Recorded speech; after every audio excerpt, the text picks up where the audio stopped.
लोकनेता YouTube चॅनलमध्ये आपणा सर्वांचे स्वागत आहे.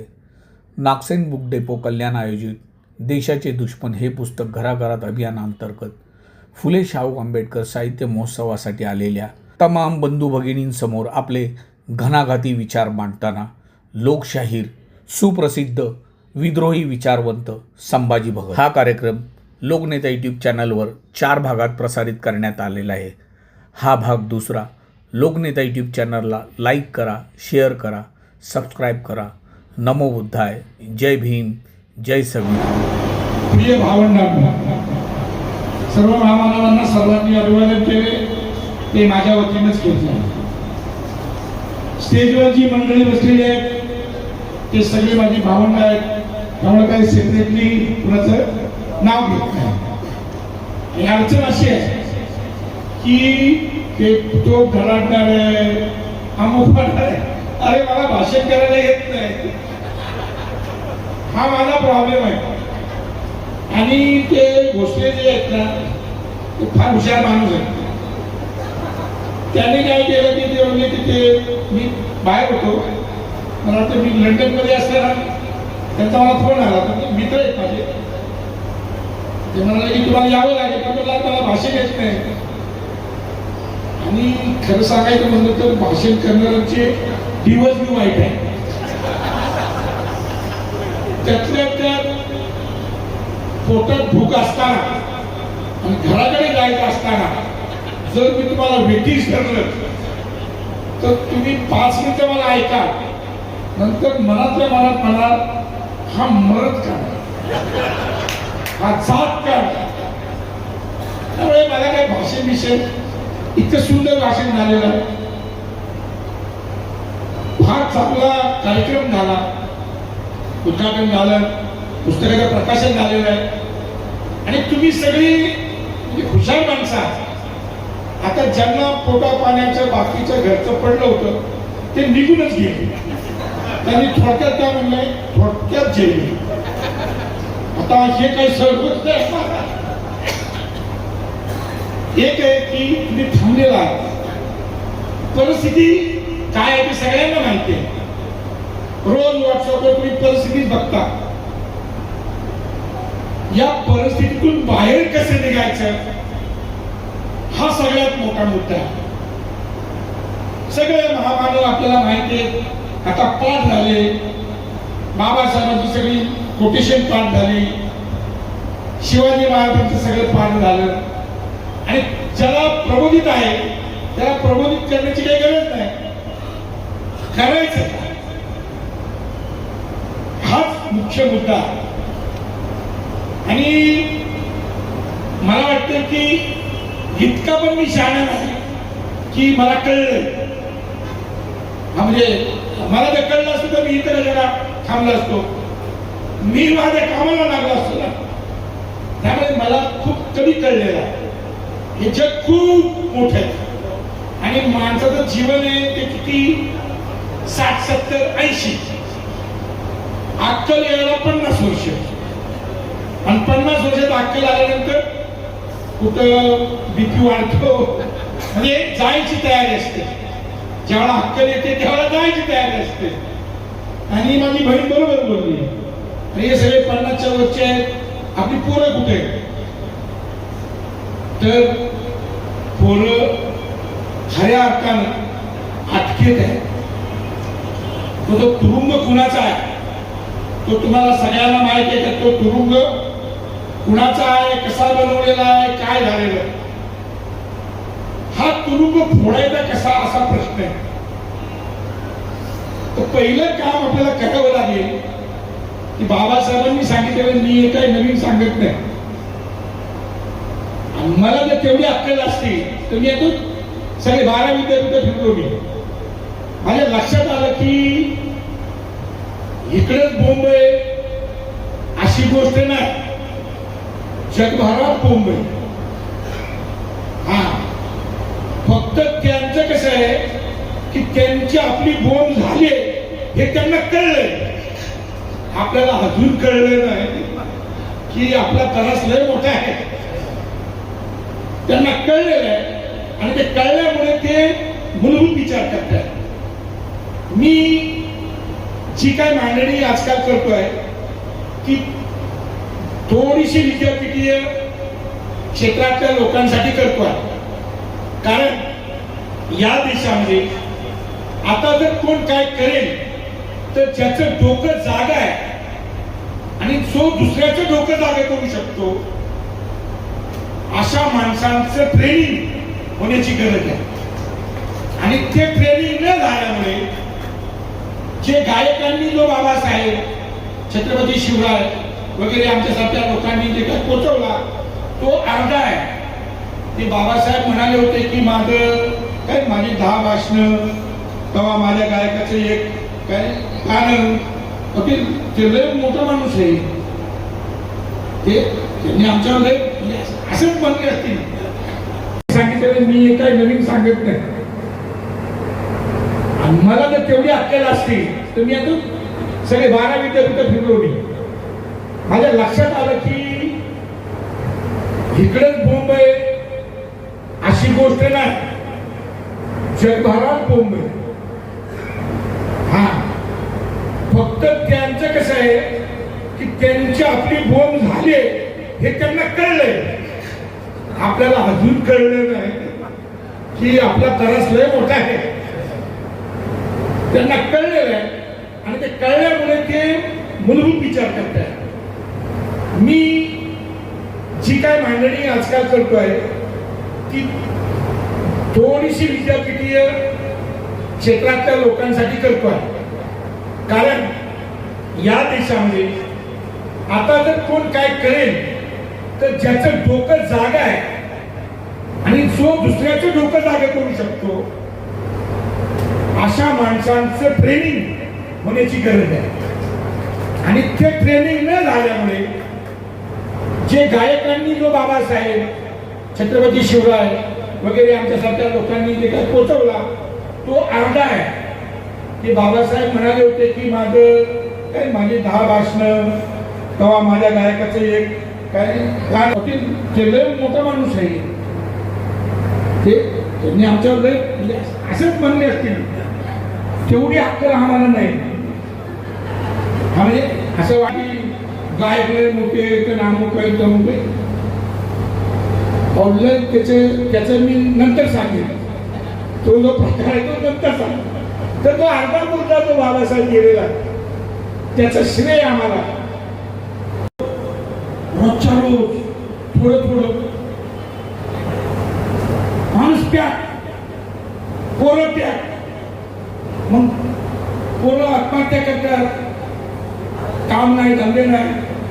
25 जागा 25 लाख अर्ज. पोरं जातात मरतात. कोणी त्याच्या विरुद्ध काय बोलत नाही. चिडी चूप. साहेब म्हणले ना ते दगड मारायला लागतात. ते काय दंगली हिंदू मुसलमान ते करतात. हा माध्यम जे आहे, पेपर, ते टीव्ही, तुमच्या शाळा, वरती राज्य कुणाचं? समाजवादी, धर्मनिरपेक्ष, लोकशाही, गणराज्य, काँग्रेस. आणि खाली राज्य स्लीपर सेल्स. त्यांनी खाली पकडलं आणि तुमच्या शाळा पॅक केल्या. जे अभ्यासक्रम बनवतात ना, अभ्यासक्रम त्याच्या संपादकपदी मी 5 वर्ष काम केलं. आणि त्यावेळेला आम्ही काय करायचं प्रयत्न केला. ताबडतोब त्यांचं राज्य आलं. मी तात्या म्हणजे साळुंके, हरिनरके, आम्ही तिघांनी ताबडतोब राजीनामा दिला. तात्या म्हणाले समजा काय करायचं. म्हणलं तात्या राजीनामा घ्यायचा. मग तू म्हणतो बरोबर म्हणतो. हरी पण मला म्हणला काय करायचं दादा. तर ह्यांच्याबरोबर राहू शकत नाही आपण. अभ्यासक्रम, शाळा. आणि मग त्यांनी काय केलं की ही सगळी जी झुंड आहे त्याला दहीहंडीपासून सुरुवात केली. पहिला कार्यक्रम दहीहंडी, त्याला प्रचंड प्रसिद्ध. आता मी युरोपमध्ये होतो तर ते एक जे ख्रिश्चन पोरगा होता. म्हटलं आम्ही पण महाराष्ट्रात नाही, आम्ही पण महाराष्ट्रात. Hey, what is that pyramid they play there? That is very nice. They are very great thing. Why it is not international? International का होत नाही? तुम्ही म्हणणार बाबा आमचे लोक तिथं पोरं मारतात आमचे, त्याचं इंटरनॅशनल काय करतो?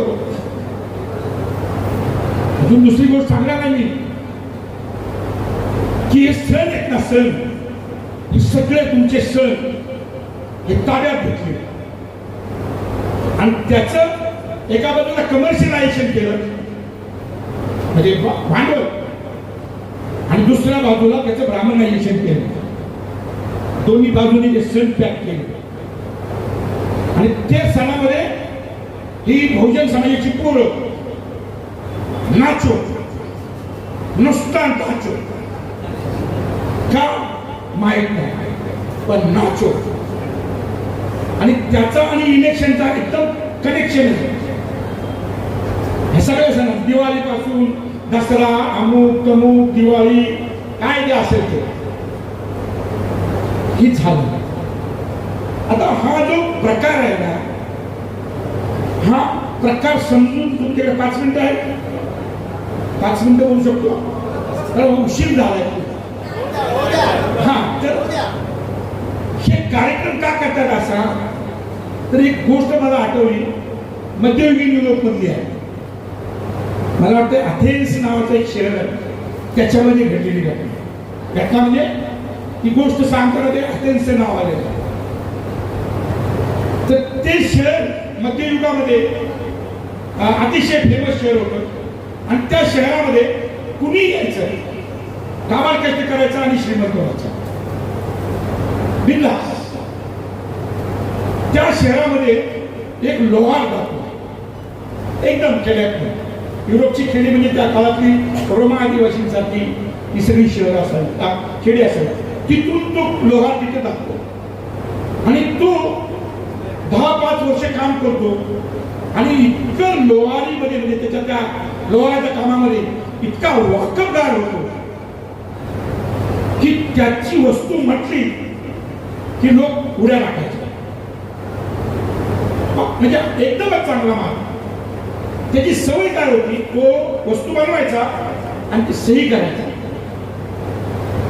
त्याच्यावर ते स्टॅम्प असतं ते स्टॅम्प मारला सही,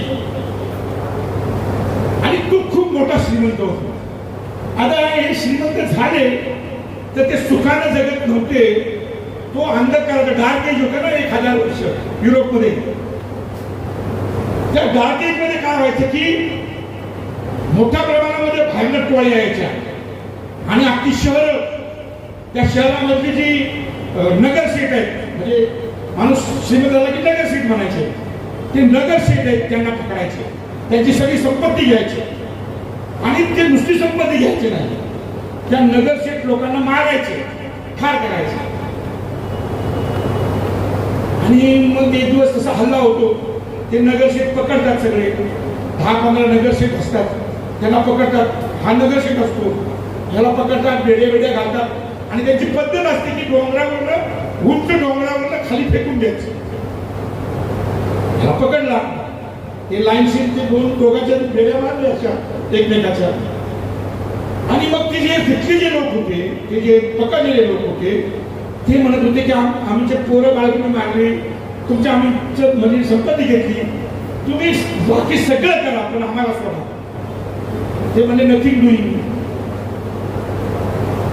आणि ते सगळे रडत होते. हा एकटा होता, हा शांत होता. तर ज्याला ते बांधलेला होता ना जोडीदार, तो त्याला विचारतो की का धडक का नाही बोलतो, तुला मरणाची भीती वाटत नाही का? काय नाही, तू शांत राह. आता त्यांना ते डोंगरावर घेऊन टाकतात आणि आता टाकणार त्यांना, म्हणजे वरले कडेलोट करणार. आता तो जो लोहार असतो ना, तो शांत असतो. तो म्हणतो काय हातामध्ये काय, लोखंडाची पिढी आहे ना, लोखंडाचा काय लागेल आहे ना, तोडणार तोडणार तोडणार आणि पडून जाणार. त्यामुळे तो शांत असतो. आणि जसे ते टाकायला सुरुवात करतात पूर्ण माणसं, तसं तो बेडी बघतो तर नेमकी त्याची सही त्याच्यावर असते आणि ती बेडी तुटणारी नसते. तुमच्यावर दुसऱ्यानं गुलामगिरी लादली तर ती एक वेळेस तुम्ही धुडकावून देऊ शकता, पण गुलामी जर तुम्ही स्वीकारलेली असेल तर ती तोडणं फार खतरनाक. आता भारतामध्ये अशी गुलामगिरी स्वीकारायला लावणारे लागलेले असा मोठा माव आहे. आपण सगळ्या बांधवांना, ओबीसी बांधवांना किंवा आमच्याकडे मराठी किंवा बाकीच्या जातीच्या लोकांना म्हणतात हे लोक अजिबात काही बोलत नाही, आम्ही एकटे जैनिकवाले काय हे करायचं, आम्ही आता एकटे जैनिकवाले पण तेवढे पण नाही राहिले. 43% जैनिकवाले शिफ्ट झालेले आहेत. हा 43% शिफ्ट झाले, तिकडे गेले. आता उरलो आम्ही किती? 57%. आता हे 57%चे रोज एक ते शूट करतात. आता एक कायदा पण आलेला आहे, ते काही करू शकतात. म्हणजे तर आता ही स्वीकृत गुलामी जी आहे ती घडवण्याची एक यंत्रणा आहे. मी सातत्याने एक गोष्ट मांडतो की तुमच्या विरुद्ध जे षडयंत्र केलेलं आहे ती सांस्कृतिक गुन्हेगारी आहे. सांस्कृतिक गुन्हेगारी हा शब्द कुठेच नाहीये. मी सांगतो की हे सांस्कृतिक गुन्हेगारी आहे. They are cultural criminals.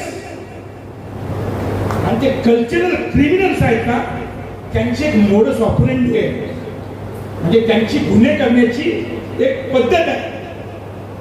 इथं जर कोणी पोलीस असतील तर त्यांना चांगलं माहिती आहे की समजा एखाद्या ठिकाणी चोरी झाली, हे काळा तोडला वगैरे व दरवाजा काढला, तर ते पहिले जातात आणि पहिले ते बघतात की हळू की ते तोडायची पद्धत काय, म्हणजे दरवाजा जर तोडलेला तर कशा पद्धतीने तोडलेला, काळा जर तोडलेला तर कशा पद्धतीने तोडलेला.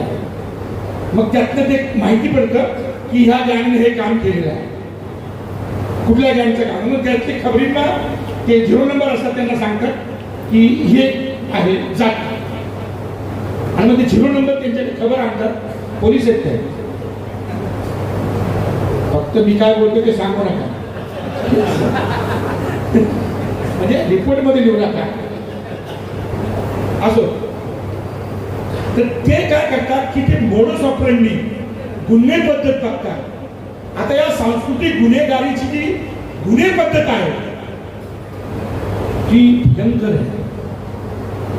म्हणजे ती जे बाबासाहेबांनी जे अख्खं जीवन जर कशात घालवलं असेल तर ही मोडस ऑपरेंडी ओपन करण्यासाठी घालवली. ही अशा पद्धतीने गुन्हे करतात, हे अशा पद्धतीने गुन्हे करतात. सावध राहा, सावध राहा, सावध राहा. त्यांनी आपल्याला सगळं सांगितलेलं आहे, पण आपण गुलामगिरी स्वीकारलेली आहे. आपण गुलामगिरी स्वीकारली तर ते गुन्हे पद्धत काय आहे त्याचं खूप मोठं विश्लेषण आहे. कधीतरी मी एखादा क्लास घेईन, एक पुस्तकच लिहितोय आता की गुन्हे पद्धत कशी ऑपरेट होते, कसं करतात. ते समूहाने करतात, ते स्लो करतात, 100 वर्ष वाट बघतात. भगवान गौतम बुद्धांच्या क्रांतीच्या विरुद्ध प्रतिक्रांती करण्यासाठी तब्बल 400 वर्ष वाट बघितली. किती? 400 वर्ष स्लीपर सेल्स राहिले, समूहानं राहिले. आणि पुष्यमित्र शृंगाच्या रूपानं भगवान बुद्धांच्या विरोधामध्ये प्रतिक्रांती केली. भगवान बुद्धांच्या विरुद्ध झालेल्या प्रतिक्रांतीची ताकद 1000 वर्षाची होती. किती? 1000 वर्ष राज्य केलं आपल्या. त्या राज्यामध्ये त्यांनी बौद्ध काळ नावाची गोष्ट झाली या देशात पुसून टाकलं. जे अण्णाभाऊ साठेंचं काँग्रेस आहे ते पुसून टाकलं ना, लोकशाही लोकशाही. उद्या हिंदू हृदय सम्राट अण्णाभाऊ साठे असं लिहितील, ते उदय असतील तर काँग्रेस, त्यांना मी सांगतो हे होऊ शकतं. कारण ज्यांनी चक्रवर्ती सम्राट अशोक याचा इतिहास पुसला पूर्ण. त्याने मगधचं राज्य उभं केलं होतं. मगध माझे बहिणी, मगधचं राज्य म्हणजे काय? हा संपूर्ण ह्याकडे ते बोलतायत ना अखंड भारत, तेवढं त्याचं राज्य होतं. आणि त्याने 85,000 स्तूप लेण्या या बांधल्या. त्यांनी जो ग्रँड जो रस्ता आहे व्यापारी म्हणून मध्ययुगातला, मी गेलो तिथे बघितलं सगळं. तो सगळा इतिहास त्यांनी या 1000 वर्षामध्ये पुसून काय ताकद असेल.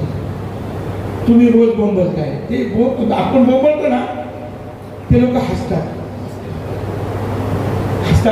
जिथे मी मला म्हणे याचे तोंड करी बापटान गाण खायला, आपली अवस्था काय, तोंड करी बापटा गाण खायला रोज लाभ खाते तरी तोंड उभंच.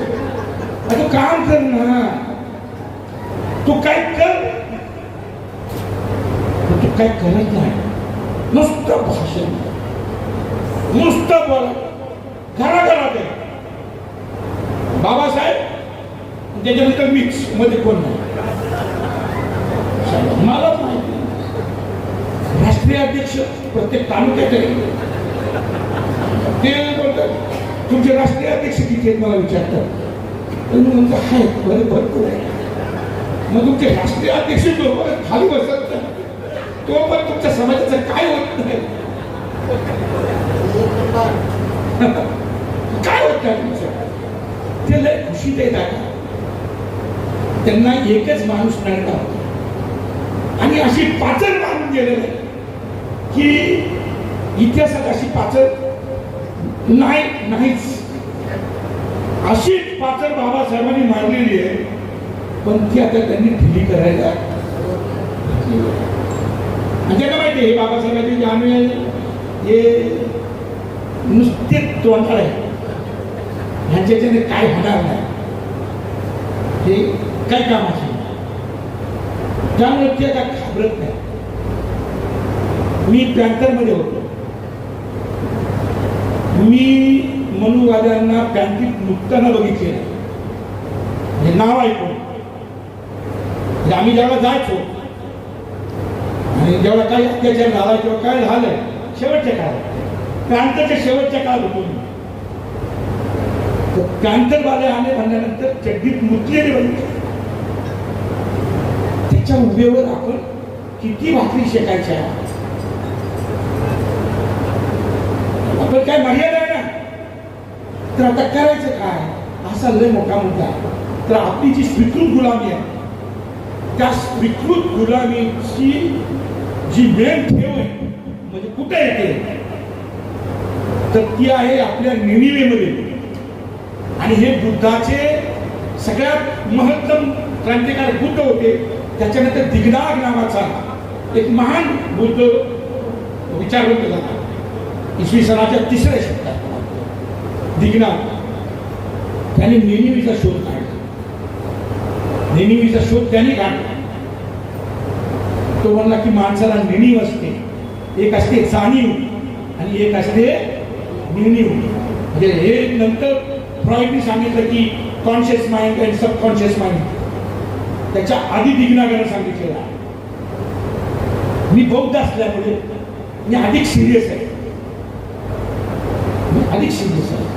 मी बौद्ध आहे आणि दोरा धरून झालेला बुद्ध नाही.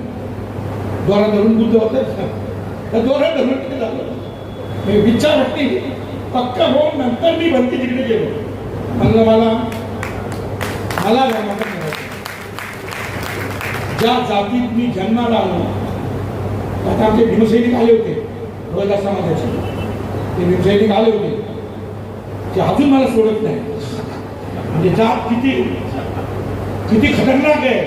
मी त्यांना मागे सांगितलं की भाऊ जा ना, अरे का तर मला मी बौद्ध आहे. तर मी गंभीर आहे. त्यामुळे सबकॉन्शियस माइंड कॉन्शियस माइंड याचा शोध दिगनागाने लावला. आणि त्या दिगनागाने एक सांगितलं की एक कॉन्शियस जे आहे ना ते बदलू शकते लवकर. सबकॉन्शियस बदलायला खूप मोठी क्रांती करावी लागेल. आणि बाबासाहेबांनी पुढे दिग्नाकाच्या नंतर डायरेक्ट म्हणजे फुल्यांचा कृती आहे, कृतीशीलता खूप आहे. बाबासाहेबांची कृतीशीलता, पण बाबासाहेबांनी सिद्धांत मांडला. या देशामध्ये कोणतीही राजकीय क्रांती होण्याच्या आधी एक सांस्कृतिक क्रांती, एक सामाजिक क्रांती होण्याची गरज आहे. त्याशिवाय या देशामध्ये लोकशाही क्रांती टिकणार नाही. आता ती क्रांती न केल्यामुळे हे उरावर बसले आहे. किती 3-3.5% लोक. काही मी तुम्हाला खरं सांगतो, हे कुठं जाती तिथं जात घेऊन जातात. नुसती स्वतःची जात नाही, जाती व्यवस्था घेऊन जातात. मी अमेरिकेत म्हणजे विद्यापीठांमध्ये गेलो, मी शाहीर आहे, त्यांना माहिती आहे. एकही महाराष्ट्र मंडळाचा माणूस मला विचारायला नाही आला नाही. आणि ती आंतरराष्ट्रीय विद्यापीठ त्यांच्या कुलगुरूंनी मला बोलवलेलं आहे, त्यांच्याकडे एकाही माणसाला बोलवलेलं नाही. कामाला गेलेले आहे. मी बाबासाहेबांचा बचडा आहे. मी वाचून इंटेलेक्च्युअल बनून गेलो तिथे. मी स्वतःला इंटेलेक्च्युअल म्हणत नाही, पण त्यांचा एकही माणूस नाही आला. मावळा नावाची एक संघटना आहे, त्याचे 2 माणसं मला भेटायला आले. मग बाकीचे सगळे माझी माणसं होती. त्यांना खूप आनंद झाला. जे त्यांनी काय केलेलं आहे की ते गेले की तिथं स्वतःची जात घेऊन गेलेलेच आहे, पण जाती व्यवस्था सुद्धा घेऊन गेलेले आहे. आपली तिथली माणसं आता घाबरलेली आहे. कारण ते अमेरिकेचं जे कॅपिटल आहे, मल्टीनॅशनल कंपन्यांचे त्याचे सीईओ कोण आहे? एक तर ते ज्यू आहे, जर्नलिस्ट आहे, दुसरे ब्राह्मणवादी. आणि आता प्रायव्हेट सेक्टरमध्ये पोरं आपली इंजिनियर होतात, पोरे आपल्या इंजिनियर होतात किंवा बाहेर रिसर्च करतात. तो तुम्हाला मी काय सांगतो, आपली पोरं इतकी, हे बघा सुखाचं लाईफ जाय तिथं. हे सरकार जे आहे ना, हे 900 पाऊंड देते, तिथं 1800 पाऊंडची गरज आहे. हे पावाचे तुकडे खाऊन टाकतायत, शिकतायत, रिसर्च करतायत. ही सगळी पोरं जे कधी ना कधी माझा जलसा यांनी कसा बघितला. मी प्रत्येक विद्यापीठात गेलो तिथं पोरं एकदम दादा तुम्ही आला, मी तुमचा जलसा बघितला, यू इन्स्पायर मी. माझं काय नाही, बाबासाहेबांनी इन्स्पायर केले. त्यांची अवस्था वाईट आहे, भरपूर पैसे नाहीत. आणि तिथे आता हे सगळे जे भाई आहेत, हे मल्टीनॅशनल कंपन्यांचे भाई लोक, हे भाई लोक आता नाक्यावर उभे राहिलेले आहेत. बघतोच कसे येत आहेत जीबी मध्ये. ही त्याची नाकाबंदी आहे ना, सेम नाकाबंदी तिथे आहे. विद्यापीठांमध्ये पण नाकाबंदी आहे. ह्या परिस्थितीमध्ये आपण येऊन थांबलेलो आहोत. काहीतरी विचार आहे आणि ज्यांनी काही थोडं तरी वाचलेले, काय नाही काहीतरी येते. आपण तर लय लोक आहोत. मग ही परिस्थितीतून बाहेर पडण्यासाठी आपल्याला एक सांस्कृतिक राजकारण करावं लागेल. कारण आपल्या गुलामीचं मुख्य कारण हे ब्राह्मणवाद्यांनी केलेलं सांस्कृतिक राजकारण आहे. पहिलं सांस्कृतिक राजकारण केलं आणि त्याच्यानंतर त्यांनी सत्ता ताब्यात घेतली, राजकीय सत्ता. त्यामुळे सांस्कृतिक सत्ता आणि राजकीय सत्ता या दोन्ही सत्ता त्यांच्याकडे असल्यामुळे ते म्हणतात की 2047 पर्यंत आम्हीच असणार आहे. कारण त्यांच्याकडे आणखी एक तिसरी गोष्ट आहे, तंत्रज्ञानाची सत्ता, ईव्हीएम, आर्टिफिशियल इंटेलिजन्स तर आहे. आता या काळामध्ये आपल्याला उभं राहायचं आहे. आपल्याला या स्वतःचं सांस्कृतिक राजकारण उभं करावं लागेल. आणि ते राजकारण हे छत्रपती शिवरायांनी सुरू केलं, तुकाराम महाराजांनी सुरू केलं त्यांच्या काळात. बुद्धाने त्याचा पाया घातला. संस्कृतीच्या क्षेत्राबद्दल सगळ्यात मोठी महत्तम क्रांती संस्कृतीच्या क्षेत्रामधली ही महाकरुणी तथागतांनी केलेली आहे. त्यांचे आपण वारस आहोत. त्या तुकारामाचे वारस आहोत. त्या छत्रपती शिवरायांचे, संभाजी महाराजांचे, महात्मा ज्योतिराव फुले यांचे, बाबासाहेबांचे आपण वारस आहोत. यांनी याचा पाया घातलेला आहे. फक्त आताचा काळ भौतिकदृष्ट्या आणि अभौतिक म्हणजे मानसिक पातळीवर सुद्धा काय चाललेलं आहे याचा नीट अभ्यास करण्याची गरज आहे. तुम्ही मला खूप ऐकलेला आहे. हा जो भाग आहे तुमचा, ते कसं अनालिसिस करायचं, हे काय अनालिसिस करायचं, याच्या काही दिशा आहेत. मी तुम्हाला थोडंसं बाबा असल्यासारखा बोलताना वाटतो का? मी भगत आहे. मला पुढचं दिसतं. मी तुम्हाला सांगतो पुढचं दिसतं. मला खरंच पुढचं दिसतं. अरे मी बाबासाहेबाचा भगत आहे. मला पुढचं दिसतं. मी तुम्हाला सांगतो, हे जे काही त्रासलेले किंवा गंभीर का बसलेले, आमचे लोक लय गंभीर झाले. कारण बाबासाहेबाचं तत्वज्ञान रोजच्या रोज ढासळताना आम्ही बघतो आहोत. त्यामुळे आम्ही गंभीर झालो. भयंकर गंभीर आहेत आमची माणसं. नाही तर आमच्या सभा असल्या व्हायच्या.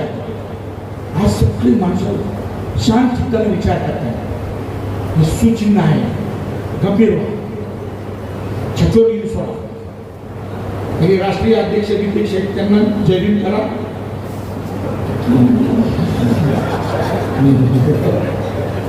ठीक आहे. म्हणजे सभा वगैरे जाणार काय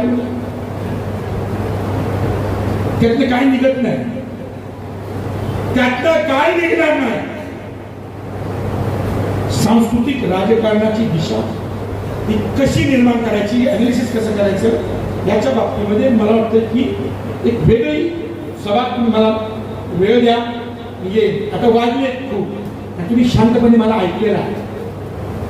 हे नवं सांस्कृतिक राजकारण नेमकं काय आहे, तर तुम्हाला त्याच दिशेने जावं लागेल. स्लो जावं लागेल. 1920 साली 3.5% लोकांची जी परिस्थिती होती, बरोबर 2025ला आपली परिस्थिती झालेली आहे. त्यांना पण वाली बोलला नव्हता. हवालदिल झाले होते. इंग्रजांचं राज्य आलं होतं आणि त्यांना वाटत होतं आपल्या हातातून गांधी राष्ट्रीय सभेचे अध्यक्ष झाले होते.